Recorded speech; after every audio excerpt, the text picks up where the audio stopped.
আজি এটা আসলে সুখৰ দিন আৰু এই সুখৰ দিন মই আজি 5 দিন 6 দিন আগতে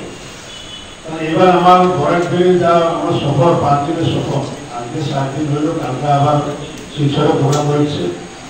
6 দিন আগে আমি মিশনদাকে ফোন করেছি মিশনদা আমি ঘরে যাচ্ছি যাওয়ার সময় আমি গোবিন্দরা বাড়িতে যাবো পরিমণ্ডলার বাড়িতে যাবো আর আপনার বাড়িতে আমি যাবো তখন আমি আমার মিশনদা বললো যে আমি তো বাড়িতে নেই পরিমণ্ডলে নেই আমি গুয়াহাটিতে আছি তখন আমি বললাম যে আমার কিন্তু প্রচন্ড ইচ্ছা ছিল আপনার বাড়িতে যাওয়া কারণ কেন 91-তে আপনি এমএলএ হচ্ছে এবং 91-তে পরিমণ্ডলে এমএলএ হচ্ছে এই পরিমণ্ডলের বাড়িতে যাবো আপনার বাড়িতে না গিয়ে আপনি ওটা মনে হয় ভাবতেন তখন বলুন না আমি তো গুয়াহাটিতে আসি তখন আমি ওনাকে ঠিক আছে তাহলে আমি তো দেখতে পারবো না আপনি থাকবেন না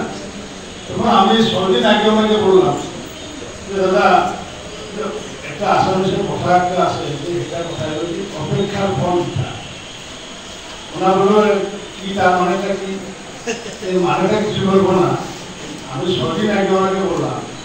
আশা রাখি বললাম যে অপেক্ষার ফল মিঠা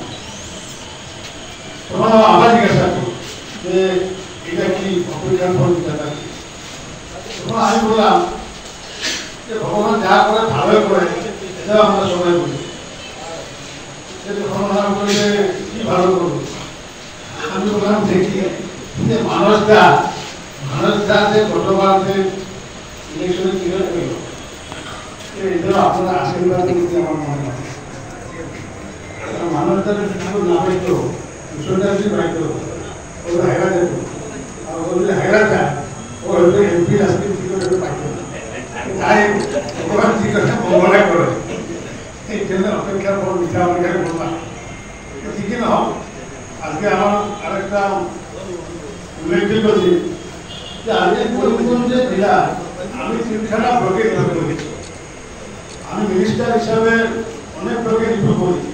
কিন্তু একদিনের সফরে 3খানা ব্লকে রিভিউ করার সৌভাগ্য আমার হয় নাই